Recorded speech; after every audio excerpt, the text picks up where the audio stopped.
Chapter 5, Mishnah 1.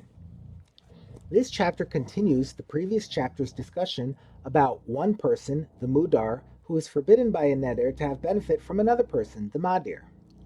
In the times of the Mishnah, houses did not open into the street, but into a shared courtyard. Anyone who owned a house in a courtyard was considered a partner in the courtyard itself. This Mishnah states the law where two people who own houses in the same courtyard are forbidden to receive benefit from each other. We now turn to the words of the Mishnah. If two partners, i.e., two people whose houses open into the same courtyard, made Nedarim not to have any benefit from each other, they are both forbidden to enter the courtyard. Since each one owns a share of the whole courtyard, when one of them walks in the courtyard, he is using property partly owned by the other, which is prohibited. The next Tana disagrees. Rabbi Eliezer ben Yaakov says they are permitted to walk in the courtyard because this one is entering his own property and this one is entering his own property. According to Rabbi Eliezer ben Yaakov, when a homeowner enters the courtyard in which he lives, the part where he walks is viewed as belonging only to him at that time and not to the other homeowner. In our case, therefore, when either person walks into the courtyard, he is not guilty of using the other's property.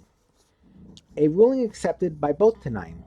However, both of them are forbidden to set up a mill or oven in the courtyard or to raise chickens there.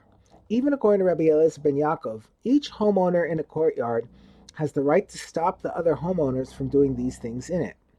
Thus, if either of these two homeowners allows the other to do them, he is giving him forbidden benefit.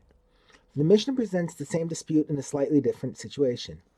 If only one of them was forbidden by a neder to have benefit from the other, he may not enter the courtyard that they own together, since he would be using property partly owned by the madir.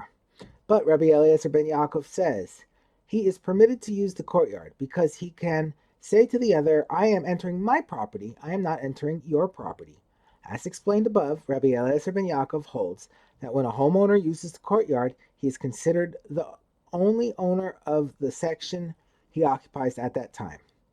And according to both the first Tana and Rabbi Eliezer ben Yaakov, we force the one who made the neder, the mudar in this case, to sell his portion of the courtyard.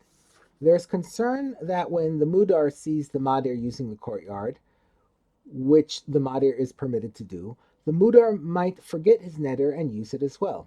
To avoid this, we require the mudar to sell his share of the courtyard so that he will be prevented from using it.